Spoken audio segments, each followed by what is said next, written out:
Mari kita kirimkan suratul Fatihah untuk Nabiyyina Muhammad sallallahu alaihi wasallam.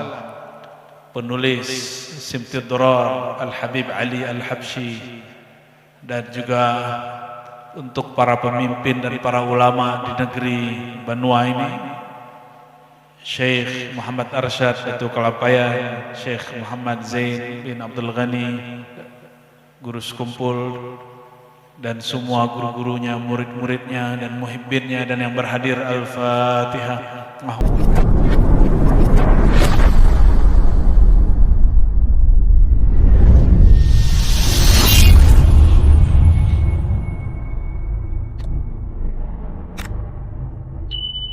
Inilah bentuk rasa syukur kepada Allah yang Maha bersyukur. Allah menyebut dirinya Syakur, dan Allah menyebut hambanya Sayyidina Muhammad SAW abdan syakur. Maka cara bersyukur, berterima kasih kepada beliau, salah satunya adalah kasratus salah alaihi, kasratu dzikri asma'ih, banyak-banyak menyebut nama beliau, banyak-banyak berselawat kepada beliau. Enggak ada satu tempat disebut namanya kecuali diberkahi. Kenapa? Ulama semuanya ijma, ini bukan hadis, ya, dan ini dipakai oleh ulama ahli hadis. Fi kulli dzikri shalihin tanzilur rahmah. Dan siapakah yang paling soleh di alam semesta? Siapa? Yang paling soleh siapa? Kalau disebut namanya rahmat turun. Man aksarun nas, ya. Man aslahun nas. Siapa yang paling soleh? Sayyidina Muhammad. Kayak ragu gitu ya. Ragu ya. Yang paling soleh bukan Habib Ali, bukan Paman Birin, bukan. Apalagi Pak Ketua ini, Pak Sekda nggak masuk. Apalagi kita ya, Tuan Guru ya, nggak masuk. Yang paling soleh itu Sayyidina Muhammad sallallahu alaihi wasallam. Maka disebut nama Sayyidina Muhammad, Sayyidina Muhammad, Sayyidina Muhammad, terserah sebut apa, Ahmad, Mahmud, dan namanya sangat banyak sekali. Maka rahmat turun. Maka kami yakin, hakul yakin, ini hakul yakin bukan bab nasab ya, hakul yakin, keberkahan turun di Indonesia berkat banyaknya orang bermaulid. Khususnya secara resmi itu jarang. Secara resmi jarang Pak Sekda, Pak Ketua. Semoga nanti kalau Pak Ketua jadi Pak Ketua lagi, itu diterusin. Siapapun nanti jadi gubernurnya, siapapun nanti jadi gubernurnya, semoga maulid ini menjadi suatu amal wirid wajib kita setiap tahun. Amin ya rabbal alamin. Kalau ini terjadi Bapak Ibu, ini pertama bukan lagi di Indonesia, mungkin barangkali di dunia. Mesir itu bikin maulid, tapi tidak resmi atas nama negara. Kalau di Saudi nggak ada maulid. Dan alhamdulillah di Nusantara ini ada satu negara, yaitu Brunei, itu buat maulid seperti sangat mewah sekali, tapi hanya hari ke-12.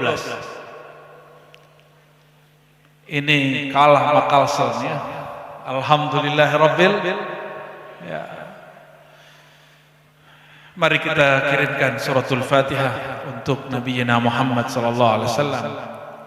Penulis Simtud Durar Al-Habib Ali Al-Habsyi, dan juga untuk para pemimpin dan para ulama di negeri Banua ini, Syekh Muhammad Arsyad Datuk Kalapayan, Syekh Muhammad Zain bin Abdul Ghani, Guru Sekumpul, dan semua guru-gurunya, murid-muridnya, dan muhibbinnya, dan yang berhadir. Al-Fatihah. Bismillahirrahmanirrahim.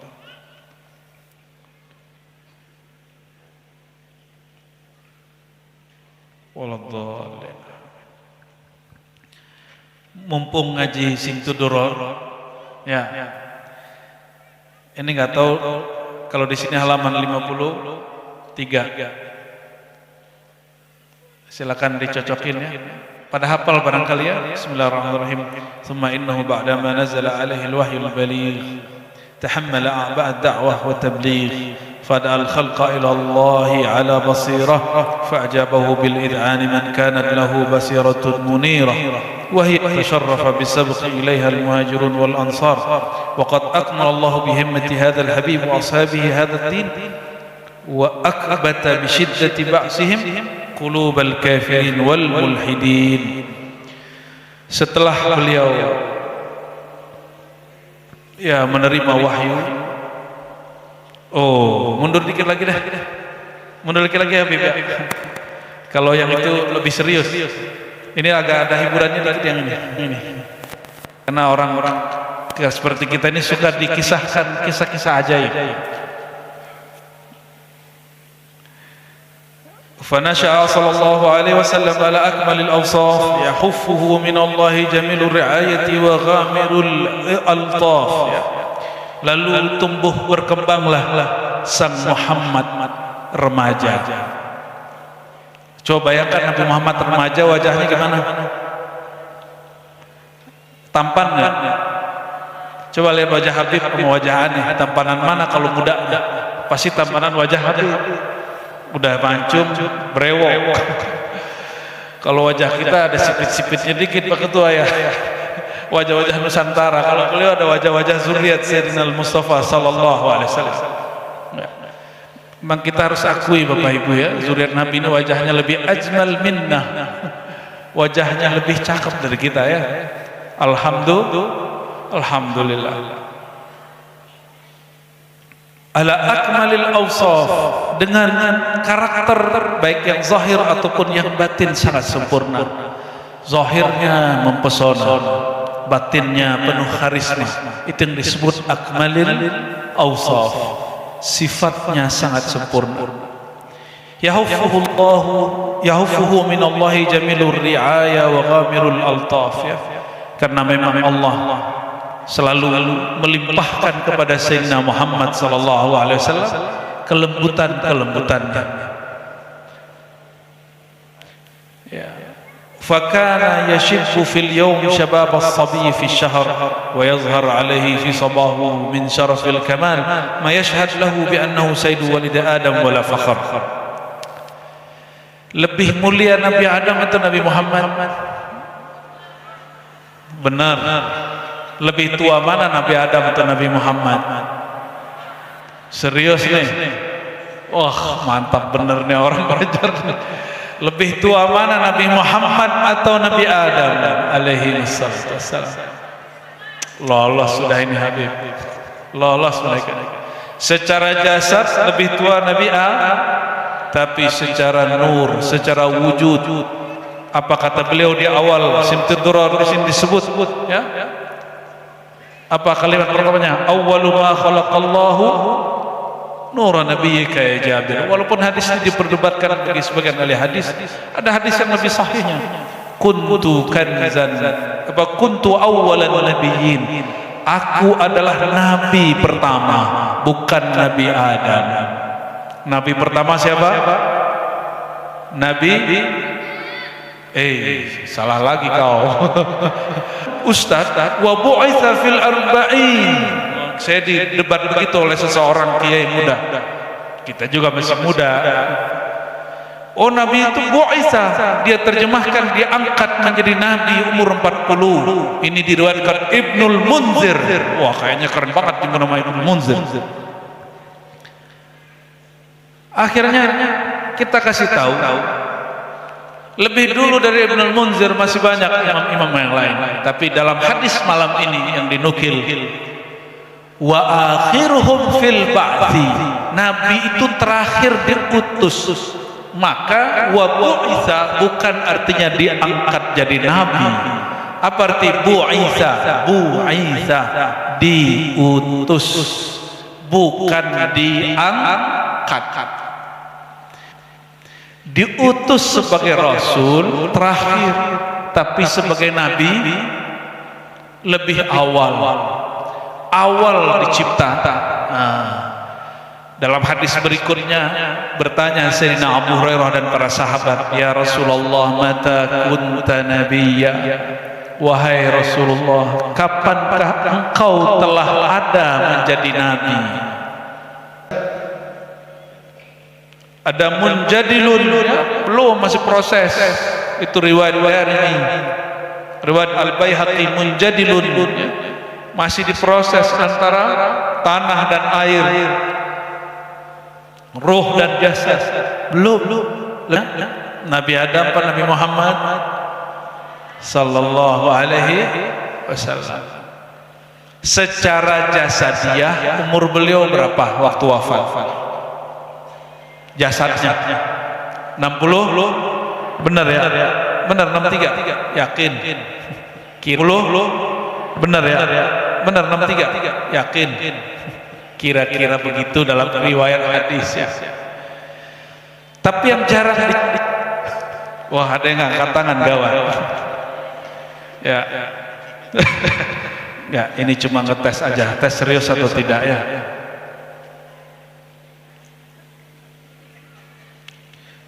Disebutkan di sini bahwa beliau waktu masih muda, belum diutus. Fama nafasa ala maridin illa syafahullah. Ini belum diutus nih. Di masa remaja beliau tidaklah ada orang sakit ditiup kecuali sembuh. Kenapa? Karena beliau sudah nabi. Karena Nabi Muhammad SAW remajanya sudah nabi. Inilah kenapa kemudian masih ingat pendeta yang menjumpai Abu Thalib lalu meminta bertemu dengan Nabi Muhammad kecil, remaja, siapa namanya? Buhairah. Buhairah itu pemahamannya mirip seperti ini. Muhammad itu sudah nabi, begitu katanya. Apa kata beliau ke Abu Thalib? Abu Thalib sini. Disidang langsung Abu Thalib di tempat. Hadza sayyidul anbiya wal mursalin. Ini penghulu para nabi dan rasul. Berarti Abu Thalib sudah mengerti nggak? Abu Thalib mengerti bahwa Nabi Muhammad seorang nabi, seorang rasul. Buhairah nggak mengatakan nanti umur 40 dia diangkat jadi nabi, enggak. Ini nabi gitu. Kira-kira kalau Buhairah jumpa, dia ngajarin Nabi Muhammad atau belajar ke Nabi Muhammad sallallahu alaihi wasallam? Kira-kira yang mana? Atau dia ngecek, ngetes bener nggak nih Nabi Muhammad, maka dikasih pertanyaan-pertanyaan. Buhairah nggak ngasih pertanyaan, dia cuma lihat adakah awan di atasnya. Dan Buhairah mengatakan, dari awal aku memandangmu dari jauh, aku tahu bahwa ada seorang anak muda, dia adalah seorang penghulu para nabi dan rasul. Maka ahlu kitab pertama yang beriman itu Buhairah. Ahlu kitab pertama yang beriman siapa? Buhairah. Yang kedua Waraqah bin Naufal. Waraqah bin Naufal paman Sayyidatuna Khadijah, ya neneknya Habib, ya Al Khadijatul Kubra, ya. Kecuali antum membatal-batalkan, ya. Karena nggak mungkin ulama-ulama besar itu berbohong dengan nasab mereka sendiri. Salah satu dosa besar adalah mendakwa bahwa kita punya ayah yang bukan ayah kita, ya.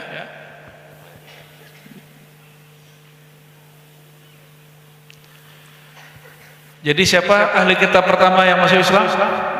Buhairah. Udah Islam itu. Kira-kira ada riwayat sahih tapi pemahamannya belum tentu sahih. Abu Thalib meninggalnya mukmin atau kafir? Kalau di Sahih Bukhari itu ambigu, nggak jelas. Itu lagi mukmin atau kafir. Senang nyakitin hati Nabi, lalu mengatakan Abu Thalib ini mati kafir. Bagi saya itu nyakitin Rasulullah SAW. Ya.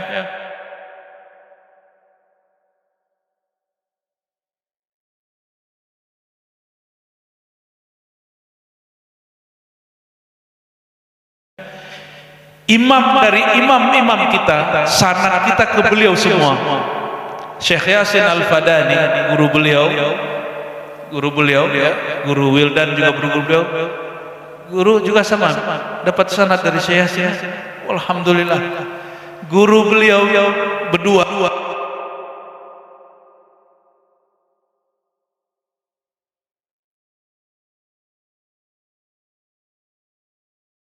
ini musnid dunia Syekh Muhammad Yasin Al-Fadani itu berguru kepada Umar Bajunaid. Umar Bajunaid ini punya guru yang juga guru dari kitab Simtud Durar ini, pengarang Simtud Durar, Al-Habib Ali Al-Habsyi, namanya Asy-Syarif As-Sayyid Ahmad Zaini Dahlan. Itu nulis kitab khusus bahwa Abu Thalib mata mu'minan, matinya dalam keadaan mu'min. Itu bukan ajaran Syiah, itu ajaran Ahlus. Kenapa orang-orang jarang menampilkan ini? Kok senang kajian mengkafir-kafirkan paman Nabi yang merupakan ayah angkat Nabi langsung sallallahu alaihi wasallam. Kira-kira nih Pian kalau disebut orang tua angkatnya atau pamannya kafir senang nggak? Paman mau kafir senang nggak? Senang kita. Coba nggak usah. Jadi mulai malam ini jangan lagi mengatakan Abu Thalib mati kafir. Walaupun di kitab ada, di kitab akidah ada, itu bahan perdebatan. Tapi ini babul adab. Ini bab adab. Kalau benar maulidnya insya Allah kita nggak ngomong begitu lagi. Wa in kana hadza mukhtalafun indal usuliyin. Walaupun ini diperdebatkan bagi usuli, saya nggak ada urusan. Kita bab adab. Orang yang membesarkan beliau, yang menjaga beliau, yang membela beliau, karena beliau ini tahu, Sayyidina Abu Thalib ini tahu bahwa Sayyidina Muhammad Sayyidul Anbiya wal Mursalin, maka dia bela.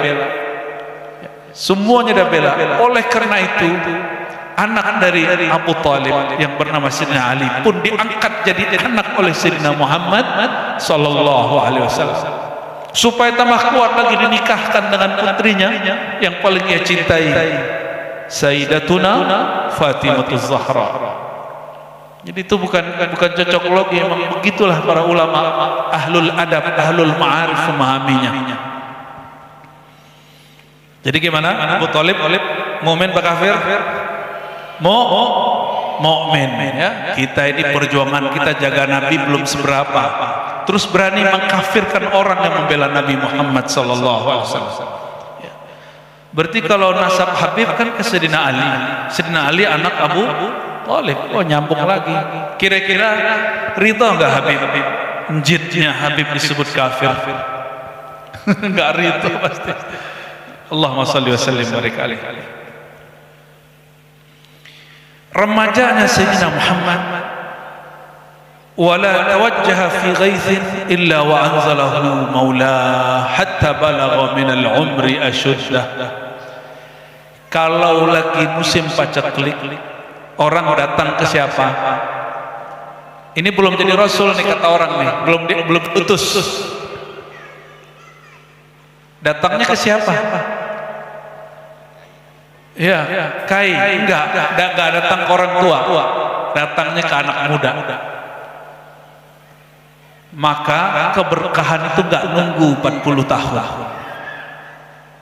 Ya, bertuah itu enggak nunggu 40 tahun. Umur beliau belum 40 tahun, masih remaja. Di saat paceklik orang datang ke siapa? Ke Sayyidina Muhammad remaja. Maka beliau doa, angkat tangan. Tiadalah beliau berdoa kecuali Allah turunkan hujan. Ini yang kemudian masuk ke dalam syariat Islam disebut doa apa? Istisqa. Berarti Nabi sudah beristisqa sebelum membawa syariat. Kira-kira Nabi doa ke siapa waktu itu? Udah Nabi belum? Udah Nabi belum? Kalau udah Nabi doanya ke siapa? Ke Allah ya. Wa madat lahu min sinni syabab wal kuhula. Lalu berlalulah masa remaja beliau. Syabab itu remaja, ujungnya 40 tahun. Wal kuhula, Kuhulah itu di atas 40. Jadi samping kiri kanan saya hampir semuanya sudah kuhulah. Ini ulama muda dari Minangkabau yang tinggal di Jakarta. Kami di sana kalau ulama muda itu dipanggil Buya. Tapi kalau dia seorang mursyid dipanggil Syekh. Jadi jangan salah paham, kok Buya masih muda? Buya Hamka atau Buya Hamka? Buya Hamka itu remaja sudah dipanggil Buya. Saya umur 15 tahun khotbah itu sudah dipanggil Buya. Jadi itu bukan marketing ya. Itu gelar dari guru-guru dan gelar dari masyayikh kalau kami mulai mengajar dan berkhotbah. Ya. Jadi itu gelar, setiap negeri kan ada gelar. Di sini gelarnya guru. Benar ya? Beliau-beliau guru. Tuan guru. Kalau di Jawa apa panggilannya? Gus Kiai. Ya. Bedanya apa Bapak Ibu? Kalau di Minangkabau di kampung saya, yang Gus itu, Buya itu nggak mesti anak kiai. Di sana itu kalau dapat ijazah mengajar dari guru, itu yang disebut Gus atau Buya. Jadi Buya itu barangkali dari tingkat ajengan kalau orang Banten, ya. Gus orang Jawa, guru muda kalau di sini, ya. Wallahu a'lam bishawab. Jadi jangan kaget, ini masih muda-muda nih umurnya 38, 35. Tapi sayang sekali sudah menikah semua. Baru menikah sekali. Jangan diterusin, bro. Nanti istrinya marah ke saya.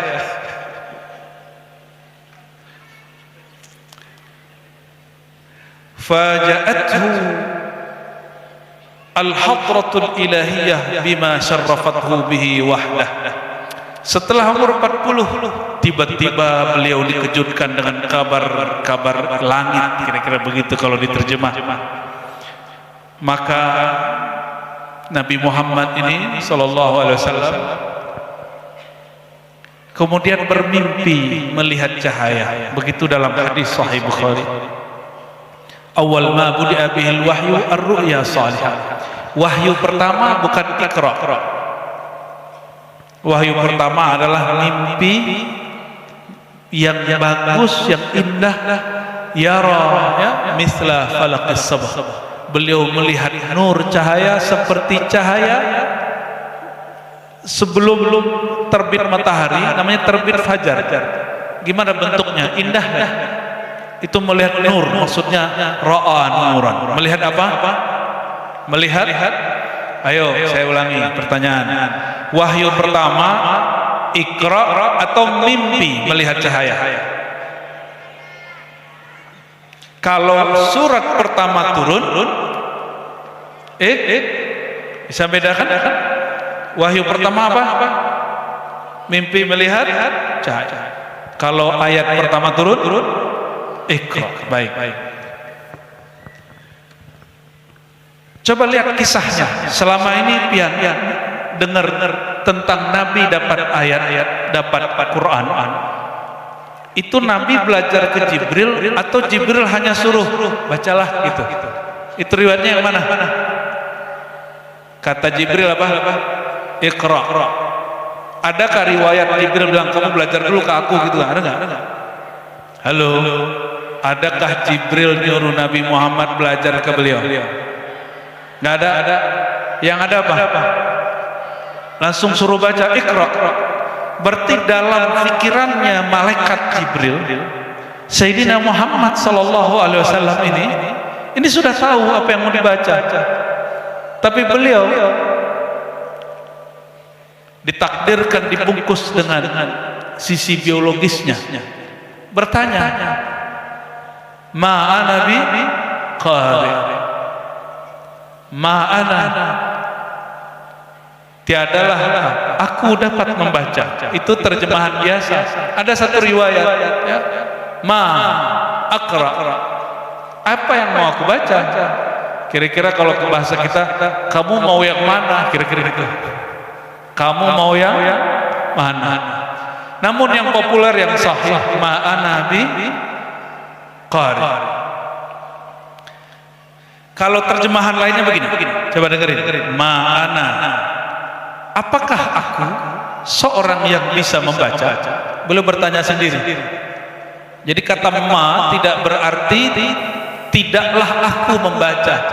Ma di situ bukan inkar tapi bisa diartikan istifham. Beliau hanya bertanya. Emang aku bisa baca? Kira-kira gitu. Ya. Lalu apa perlakuan Sayyidina Jibril? Sayyidina Jibril dekap sampai Nabi Muhammad SAW sulit bernapas. Kita sebut perepan. Sampai 3 kali baru kemudian beliau baca Iqra. Ya, surat apa itu? Surat Nah, inilah yang disebutkan dalam Simtid Durar bagian ini. Ya, Iqra bismi rabbikal ladzi khalaq. Iqra wa rabbukal akram. Bacalah. Itu terjemahan awam. Qara'a dalam ilmu bahasa berarti bacalah, kumpulkanlah bismi rabbik, dengan nama Tuhanmu. Siapa nama Tuhanmu? Allah. Berarti bacaan pertama Rasulullah apa? Allah. Itu bid'ah enggak? Nabi bacaan pertamanya apa? Allah. Karena perintahnya bacalah nama Tuhanmu.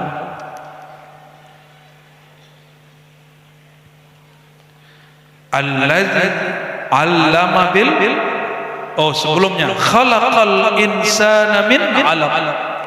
Menciptakan al-insan daripada 'alaq. 'Alaq itu bisa berarti darah yang sudah mengental. Ya, yang mengental dan dia nempel seperti lintah. Itu disebut 'alaq.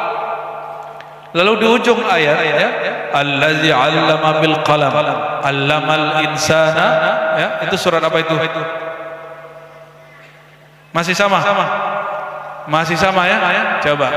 Kata beliau pengarang kitab Al-Habib Ali Al-Habsyi, kalau beliau ini Habib Ali Aidrus Kasirul Fulus.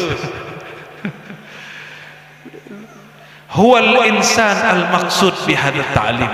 Jadi ketika Allah mengatakan Iqra wa rabbukal akram, bacalah dengan nama Tuhanmu yang pemurah. Alladzi 'allama bil, yang mengajar dengan al-qalam. Allama bil qalam, mengajar dengan qalam ya. Qalam itu dicipta dari nur siapa? Nur Sayyidina Muhammad sallallahu alaihi wasallam. Allamal insana ma lam ya'lam, mengajarkan sang insan yang dia tidak tahu. Al-insan di situ yang diajar langsung oleh Allah siapa? Sayyidina Muhammad SAW. Maka nanti tim hadrah ini harus menghayati kalau baca ini ya. Antum kalau menghayati langsung dapat ma'rifat yang Allah simpan di qalbu Al-Habib Ali Al-Habsyi. Apa kata beliau di ujung? Wala syakka annahu sallallahu alaihi wasallam huwal insan al-maqsud bihadza ta'lim.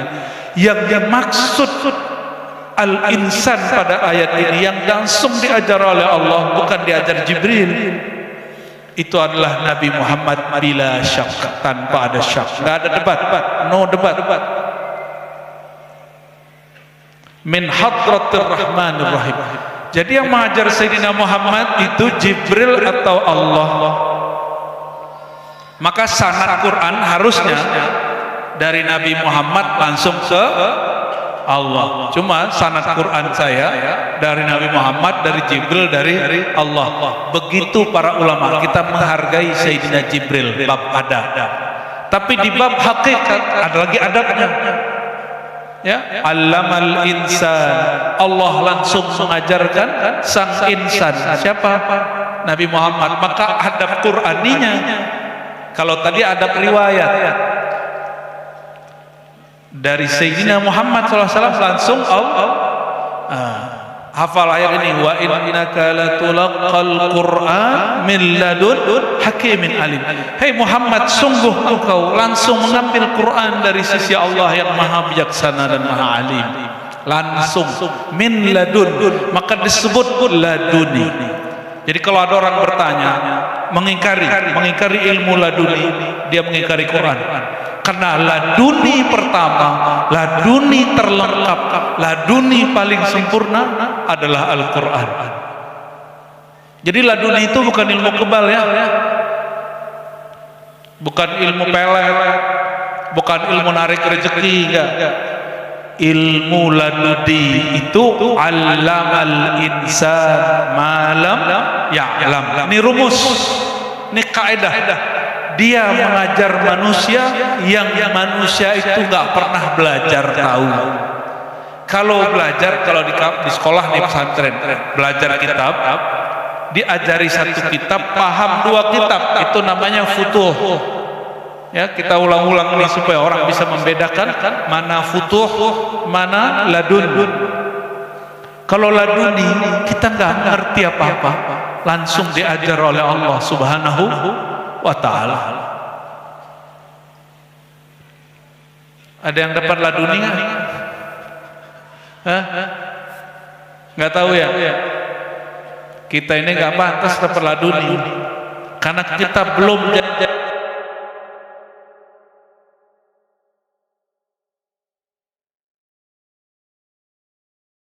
jadi al-insan yang sebenar-benarnya. Karena syarat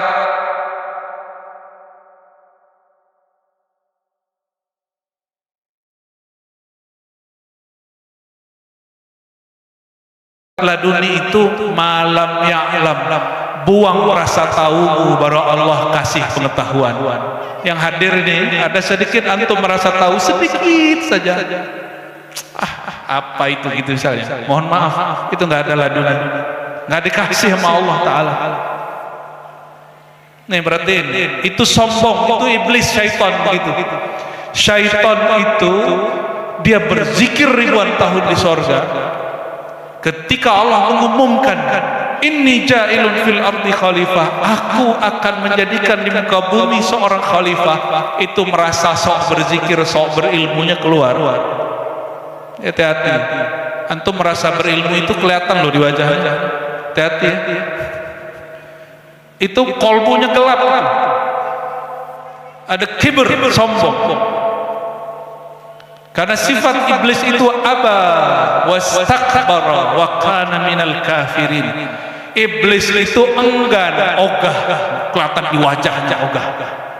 Wastakbara, merasa dirinya besar, merasa dirinya berilmu, merasa dirinya sudah berilmu hakikat, berilmu ma'rifat, berilmu hadis. Hati-hati. Yang boleh merasa begitu itu cuma Allah. Selain Allah, Nabi Muhammad pun tidak merasa berilmu. Masa umat Nabi Muhammad merasa berilmu? Allamal insana ma lam ya'lam. Dia mengajarkan al-insan sang Muhammad. Ini perkataan Al-Habib Ali Al-Habsyi, sahib Simtud Durar. Al-insan itu kenapa dia diajar Allah? Karena dia malam ya'lam. Dia merasa tidak berilmu. Kalau malaikat, apa kata malaikat? Malaikat diuji oleh Allah. Ini apa malaikat? Kata malaikat apa? Subhanaka la ilma lana. Hebat sih, bagus kayaknya. Illa ma'allamtana. Ngaku tidak berilmu tapi enggak full. Pengakuannya enggak full. Pengakuannya masih pakai illa. Kecuali yang pernah engkau ajarkan itu masih merasa berilmu. Malaikat itu ngaku nggak tahu, tapi pengakuannya tidak utuh, maka tidak berhak mengurusi bumi. Khodamnya dari manusia banyak. Semua sahabat 313 yang inti itu khodam paling tinggi. Yang paling junior Sayyidina Anas bin Malik. Abu Bakar itu khodamnya